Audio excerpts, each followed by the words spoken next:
సమాచారం కోసం 95 న్యూస్ ఇప్పుడు యాప్ లో కూడా మీ ముందుకొచ్చింది.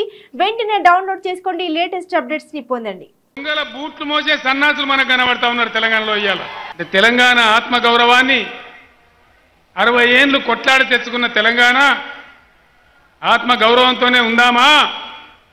మళ్ళీ ఢిల్లీ వచ్చే ఏజెంట్లకు, దొంగలకు, గజ దొంగలకు సర్దిగట్టి గులాంలు అయిదామా?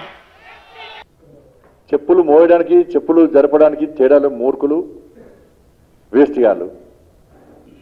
అవమానపరచుడు మాతో కాదు.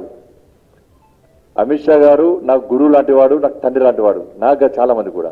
ఏం చేస్తాం మరి? మోడీ గారు ఇట్లా వంగి దండలు పెడుతుంది కదా, ఇట్లా వంగి దండలు పెడుతుంది కదా. ఏమే ఈ నెత్తురు వారించమని చెప్పేటువంటి పిశాచులు, ప్రజల మధ్య ద్వేషం లేపేవాళ్ళు ఎక్కడికక్కడనే దయచేసి ఏ గ్రామానికి ఆ గ్రామంలో, ఏ జిల్లాకు ఆ జిల్లాలో చైతన్యవంతులమై తగిన బుద్ధి చెప్పాలి. ఈ దొంగల బారిన పడితే చాలా ప్రమాదం వస్తుంది.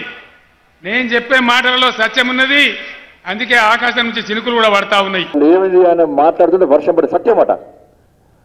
ఈయన మాట్లాడుతుంటే చినుకులు పడితే అబ్బా సత్యం. చినుకులు అంటే మరి ఇంట్లో చినుకులు పడి అంట, ఇంట్లో అబద్ధాలన్నట. ప్రకృతి కూడా చెప్పింది, ముఖ్యమంత్రి ఎన్ని అబద్ధాలు అవుతుందో నీ వల్ల చెప్పింది. ఆయన మాట ద్వారానే వర్షం పడితే సత్యం చెప్తుందట. అప్పో నువ్వు సత్యం చెప్తావు.